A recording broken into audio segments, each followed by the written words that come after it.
ഈ ഒരു സാധനം കണ്ടിട്ട് നിങ്ങൾക്ക് എന്തെങ്കിലും തോന്നുന്നു? ഞാൻ ആദ്യം ഈ ഒരു സാധനം കണ്ടപ്പോൾ വീട്ടിലിടുന്ന നമ്മൾ അകത്ത് കയറുമ്പം ഫ്രണ്ടിൽ കിടക്കുന്ന കാർപ്പറ്റാണെന്നാണ് ഞാൻ സത്യത്തിൽ ഇതാദ്യം വിചാരിച്ചത്. നീഞ്ഞു വന്നത് ഞാൻ വേറൊരാളെ കാണിച്ചു തരാം. ഇതാണ്ട് ഇതിൻ്റെ ഓണർ കണ്ട് ഈ പുള്ളിക്കാരനാണ് നമ്മുടെ ഇവിടെ ട്യൂഷൻ വരുന്ന ആളാണ് കേട്ടോ. ട്യൂഷൻ പഠിക്കാൻ വരുന്ന ആദിക്കുട്ടനാണ്. അപ്പോൾ ആദിക്കുട്ടൻ്റെ സാധനമാണ് ഇത്. ഇത് എങ്ങനെയാണ് ഇത് മാനിപ്പുലേറ്റ് ചെയ്യുന്നത്, ഇത് എങ്ങനെയാണ് ഇത് സംഭവം എന്നുള്ളത് ആദിക്ക് മാത്രമേ ഇത് എന്താണെന്നുള്ളത് അറിയത്തുള്ളൂ. അപ്പോൾ അത് ആദ്യം ചെയ്യുന്നത് നമുക്ക് നോക്കാം. അപ്പോൾ എന്താ ഇതാണ് കേട്ടോ സംഭവം. ഇത് നല്ല അടിപൊളിയായിട്ട് ആദ്യം ഇത് കൈ വെച്ചിട്ട് ഇങ്ങനെ സ്പിൻ ചെയ്യും കേട്ടോ. നമ്മളിങ്ങനെ നോക്കിയിരുന്നു പോകും. നമ്മളൊക്കെ ട്രൈ ചെയ്ത് നോക്കിയാൽ ഫ്ലോപ്പ് ആയി പോകത്തുള്ളൂ. ഞാൻ ഒരു വട്ടം ഒന്ന് ട്രൈ ചെയ്ത് നോക്കി. എൻ്റെ കയ്യിൽ വിരലിരുന്ന് കറങ്ങുന്നതല്ലാതെ ഈ സാധനത്തിന് ഒരനക്കം ഉണ്ടായിരുന്നില്ല. അങ്ങനെ ഈ പവിക്കുട്ടിനും അത് വാങ്ങിച്ച് ട്രൈ ചെയ്യുന്നു. അവൻ ഇടയ്ക്കൊക്കെ ഇങ്ങനെ സ്പിൻ ചെയ്യാൻ പറ്റുന്നുണ്ടായിരുന്നു. പക്ഷേ കൂടുതൽ സമയം താഴെ വീഴുക ചെയ്യുന്നത്.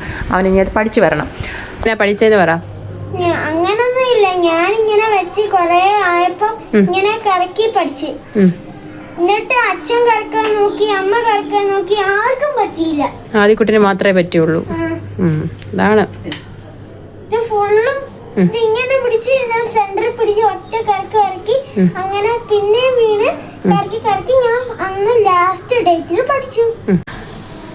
ഇത് ഒരു വട്ടം പഠിച്ചു കഴിഞ്ഞാൽ ഒരിക്കലും ഇതിന്റെ ബാലൻസ് പോത്തില്ല.